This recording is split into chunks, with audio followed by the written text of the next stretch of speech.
Continuando o 11º capítulo da segunda parte do livro Sexo e Destino, André estava contando o desentendimento de Gilberto e seu pai, que feriu até as últimas instâncias. O menino disse que não renunciaria ao compromisso que assumiu consigo próprio.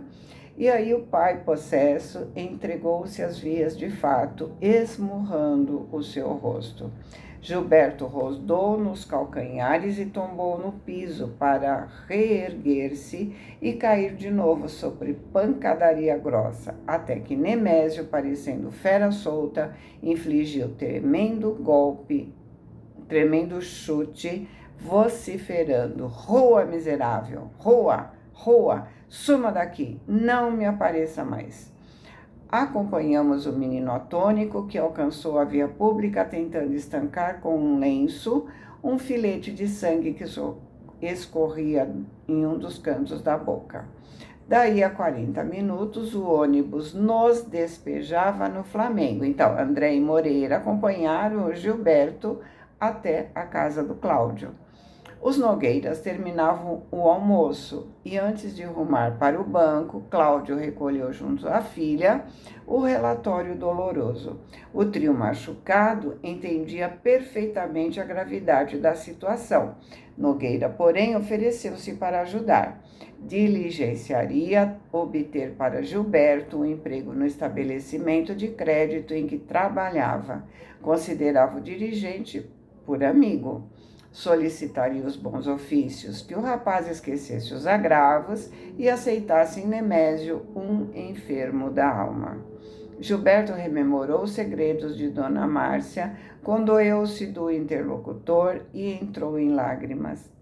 Aquele homem, muito mais ofendido que ele pelo pai prepotente, aquele homem espoliado no coração, impetrava benevolências para o próprio carrasco. Marina, que amadureceu o entendimento da vida, exortava também à concórdia e ao esquecimento.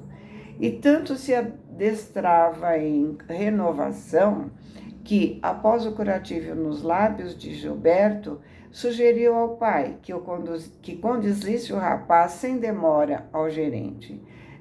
Não se devia perder a oportunidade, nada de lamentar sobre o inevitável. A gente sabe, né? Lamentar, reclamar é doença. Impede o nosso desenvolvimento.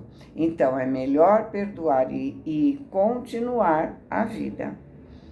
Ensaiou apontamentos de bom humor, emprestou comicidade ao drama que lhe cabia viver, endereçando o pensamento ao futuro, e inventou notas alegres para a dificuldade, como se dependurassem guirlandas numa sala encrespada de espinhos, conseguindo que Torres Filho, chorando e rindo, comesse alguns pastéis antes de sair.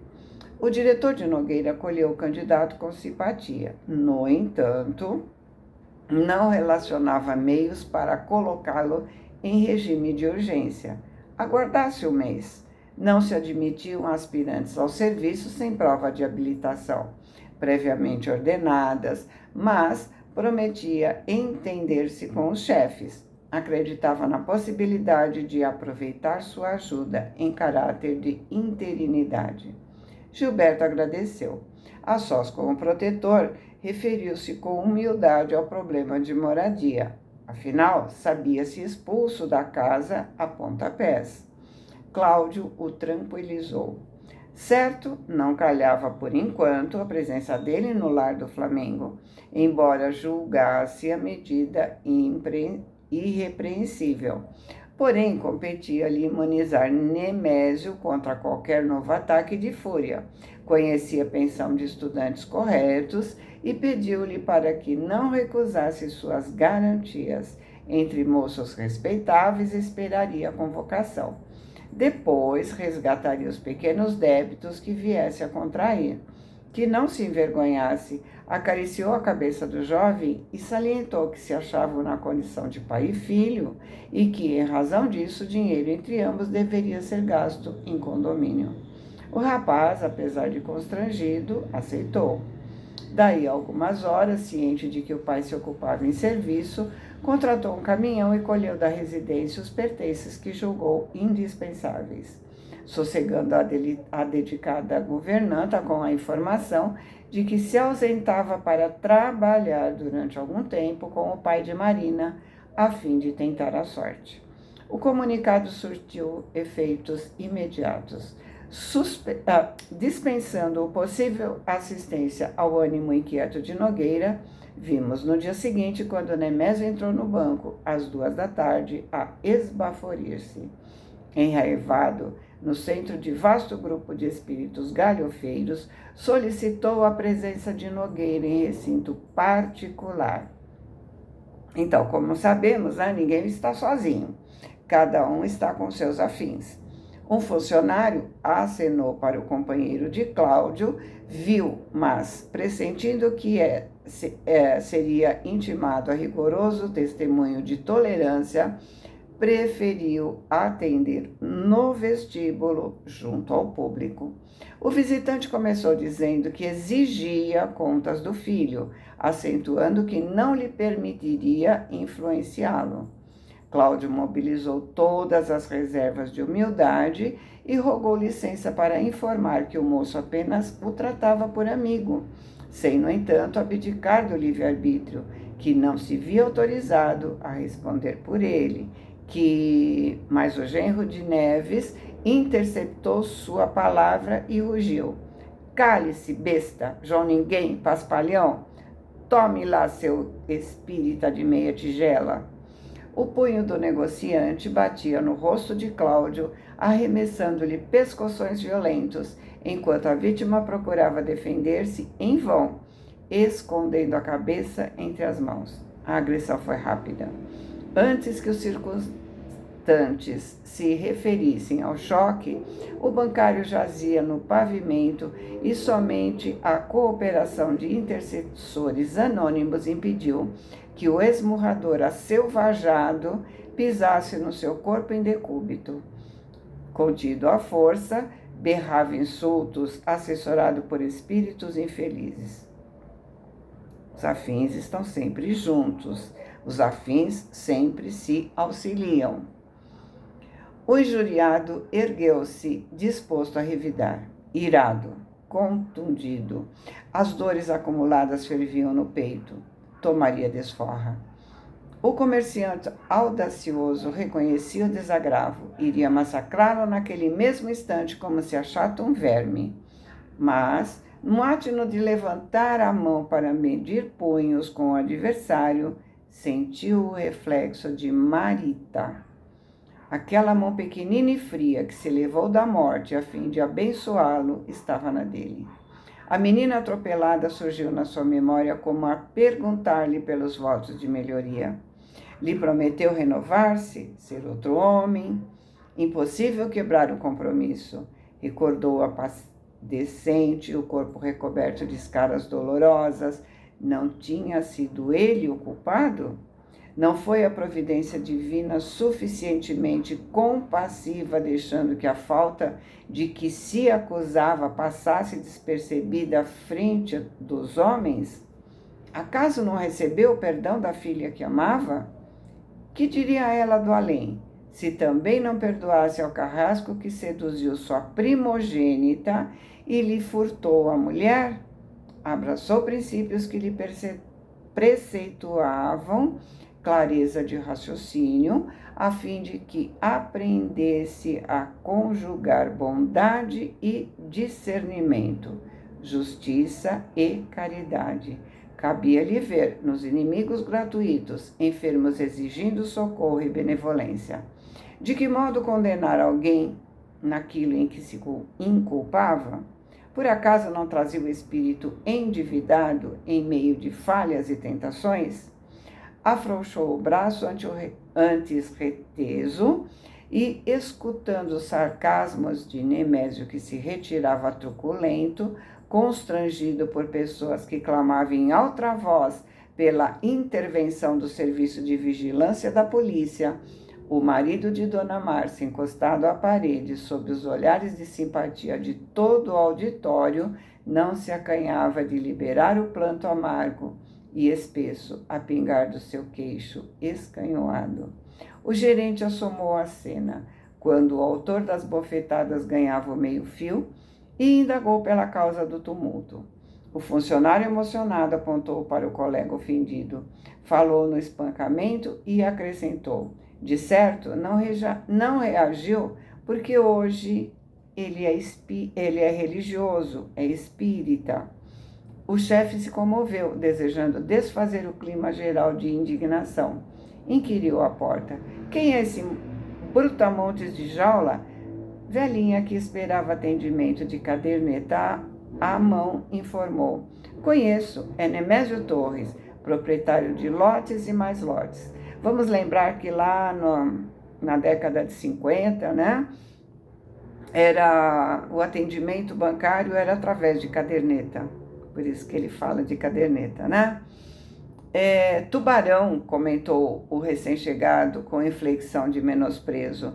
Onde pensa que estamos? E relanceando o olhar pelos clientes embasbacados, protestou: gente, nós estamos no Rio, no Rio. Como é que vocês soltam um criminoso desses? Um caso assim é polícia, corda, cavalaria, cadeia. Porém, esbarrou com Cláudio imóvel e, recompondo-se, abraçou-o para acabar conduzindo-o à saleta distante. Aí ouviu do subordinado a história da filha e do rapaz que lhe foi apresentado na véspera. Entre revoltado e condoído, autorizou o ingresso do moço no serviço, acrescentando que lhe faria os possíveis vencimentos até que vissem a sua situação devidamente legalizada. Na reta final para o casamento, Gilberto conseguiu empregar-se, estimado de todos. Mas Nemésio, acabrunhado e desgostoso, convidou Márcia para uma excursão de 6 meses em países da Europa. Atravessariam Portugal e Espanha, França e Itália, com alguma demora na Suíça. Declarava-se infelicitado pelo destino desde a morte de Beatriz. Caipora, malogrado, ansiava mudança, refazimento. A senhora Nogueira, que cortou os telefonemas para a família desde Petrópolis, deu-se pressa em comunicar o acontecimento à filha através de um cartão. Confessava-se esperançosa, encantada, seguiria juntamente daquele a quem não trepidava em designar por futuro esposo e prometia enviar notícias de cada cidade que visitassem. Marina recolheu a mensagem com discrição, sem que o pai e o noivo soubessem de semelhantes férias, a não ser indiretamente pela boca de amigos. A ausência do par traçou para o trio bendito parêntese recheado de alegria e sossego, de ponta a ponta. O apartamento do Flamengo se converteu em colmeia de paz e luz. E enquanto Moreira resguardava Marina com fidelidade incondicional, retomei estudos e experiências junto de Félix, embora acompanhando com afetuoso interesse os amigos do Rio a se prepararem contentes para o enlace feliz. Então, a gente vê que Moreira se estabilizou em sua reforma, então André pode voltar tranquilo para estudar, sabendo que Moreira estaria agindo corretamente, e assim ele poderia vir periodicamente, e não estar junto constantemente, né? A união conjugal de Gilberto e Marina realizou-se precisamente no último dia do ano que se seguiu à desencarnação de Marita. Solenidade marcada por flores e orações, abraços e promessas. A felicidade do novo casal também nos atingiu no Almas Irmãs, onde pequena equipe dos companheiros se reuniu em prece pela segurança dos noivos, que se entregavam a novas responsabilidades e novas lutas. No entanto, destaquei com desagrado a ausência da filha de Aracélia. A própria Beatriz compartilhou as alegres promessas, embora desconhecesse completamente o que sucedia com referência ao esposo. Porém, ao registrar minha estranheza quanto àquilo que eu imaginava como sendo desprezo, Félix esclareceu que a menina, prestes a regressar para as lides terrenas, demandava cuidados especiais e progrediu esclarecendo que obteve permissão para que o processo regenerador do conjunto Nogueira Torres fosse remodelado. Marita não conseguiu desposar Gilberto por influência da irmã, mas voltaria a viver entre os dois na condição de filha, para que a fração de tempo concedida ao grupo para a existência em comum no plano físico viesse a ser aproveitada nos recursos possíveis, sempre valiosos por mínimos que fossem. Indiscutivelmente, não se tratava de reencarnação organizada a rigor e nem compulsória, por motivos judiciais. Ou seja, não era uma reencarnação normal, porque a logística foi remodelada pelo uso do livre-arbítrio de cada um que fazia parte do planejamento anterior, mas também não era compulsória. Era por motivos judiciais, quer dizer, era pela justiça divina, porque ela acabou tendo méritos, portanto, ela reencarnaria desejando reencarnar. Entretanto, medida de caráter urgente que ela seria levada a aceitar em favor de si mesma. Para esse fim, ela reveria o rio oportunamente junto de nós pela primeira vez depois de quase 11 meses de internação em parque de repouso, onde viveu apenas de saudade e recordação, para efeito indutivo. Abraçaria apenas os que quisesse. Atenderia exclusivamente à própria vontade, para que aumentasse o impulso de voltar. Compreendendo-se que Gilberto constituiria o tema central das compensações emotivas, Félix sublinhava que todos os nossos cuidados na ocasião se concentrariam nele. Seria necessário que Marita os surpreendesse a sós, ignorando seu matrimônio, porque os ressentimentos absorvidos pela convivência com a irmã ainda doíam na sua memória como chagas entreabertas.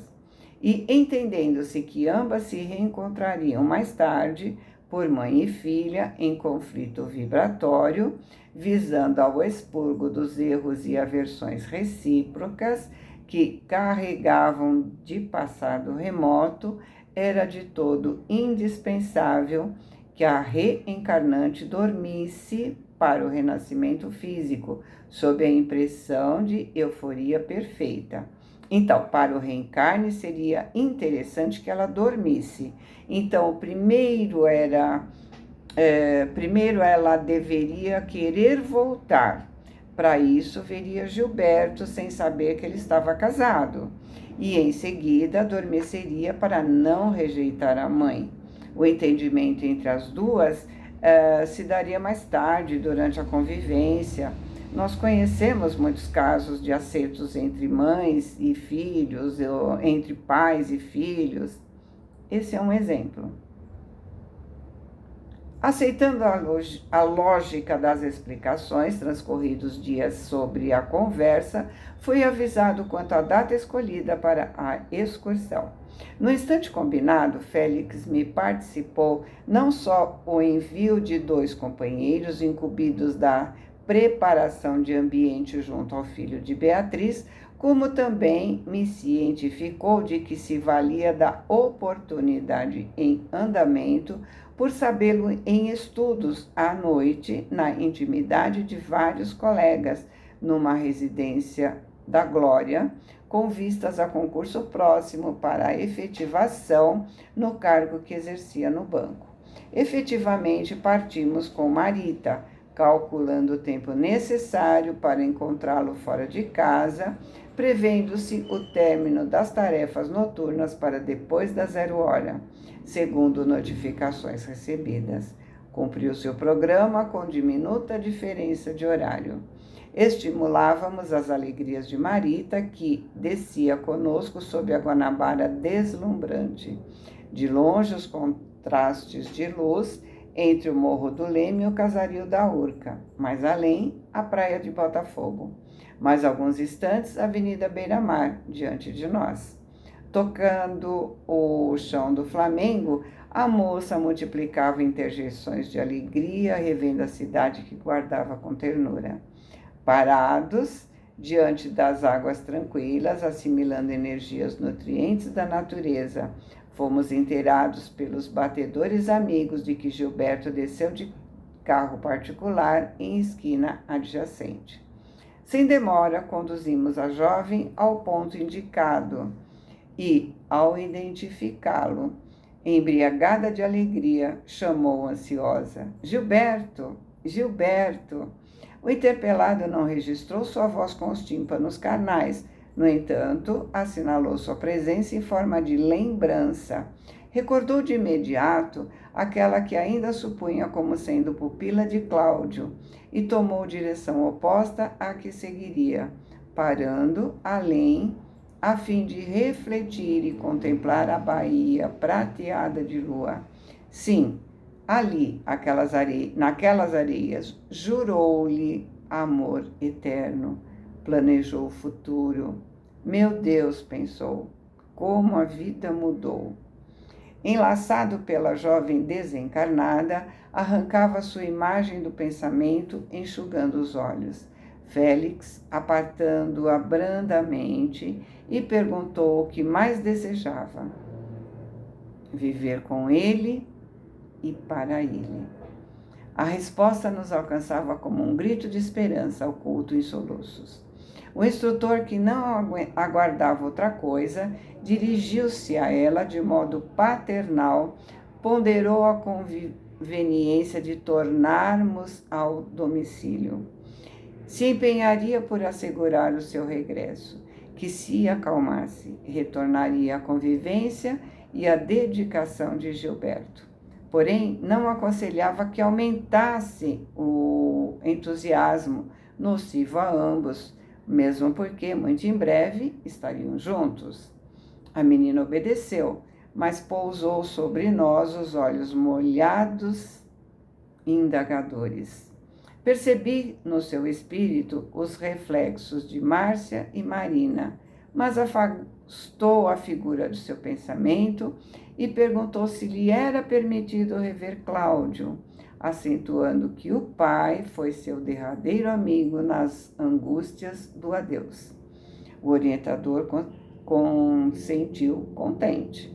Mais 500 metros de espaço e atingimos o apartamento, acolhidos à entrada por Moreira, vigilante. O enfermeiro reconheceu Marita sobre forte emoção, mas se escondeu a um aceno de Félix, que desejava poupá-la a divagações. Atormentada, tremente, a moça, assistida por nós, penetrou no aposento paterno e, ó surpresa! Nogueira, em espírito, rente ao corpo, que ressonava de manso, como que aguardava sua presença, pois estendeu-lhe o braço e gritou, misturando enlevo e alegria, na exaltação que passou a comandar todas as suas forças: minha filha, minha filha.